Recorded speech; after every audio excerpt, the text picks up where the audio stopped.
فك السحر بسحر مثله، لا يجوز فك السحر بسحر مثله.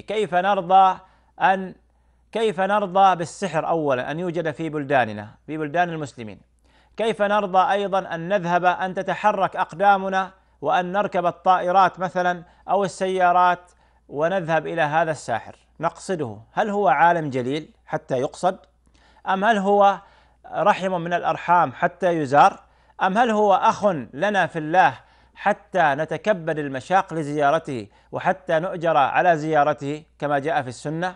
إنه ساحر عدو لله ورسوله، إنه ساحر يشرك بالله ليلا ونهارا، ويقذر كلام الله ليلا ونهارا، ويلبس الحق بالباطل، وهو ساحر يفرق بين الزوج وزوجته، وهو ساحر مفسد في الأرض. سحر المرض وسحر الموت وسحر الرزق وسحر أنواع من السحر كثيرة. إن الساحر مفسد في الأرض، والله سبحانه وتعالى قال: إنما جزاء الذين يحاربون الله ورسوله ويسعون في الأرض فسادا أن يقتلوا أو يصلبوا، إلى آخر الآية. كيف نرضى أن نذهب إلى الساحر ونترك الأمر بالمعروف والنهي عن المنكر؟ هل يجوز لنا أن نقر الساحر على سحره؟ أين عقولنا؟ أين ديننا؟ أين حميتنا؟ أين حميتنا الدينية؟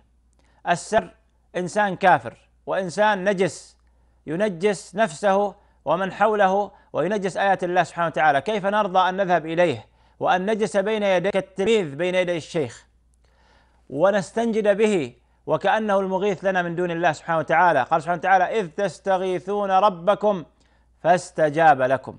كيف نستغيث بعدو الله الذي يشرك بالله سبحانه وتعالى؟ قال النبي صلى الله عليه وسلم: حد الساحر ضربه بالسيف، وقرئت ضربة بالسيف. يجب التبليغ عن السحرة ورفعهم إلى الجهات المختصة، ويجب تحقيرهم وإذلالهم والتضييق عليهم. أما الذهاب إليهم ودفع الأموال مقابل السحر والعياذ بالله تعالى فقد ذهبت إلى النار، كالمستجير من الرمضاء بالنار.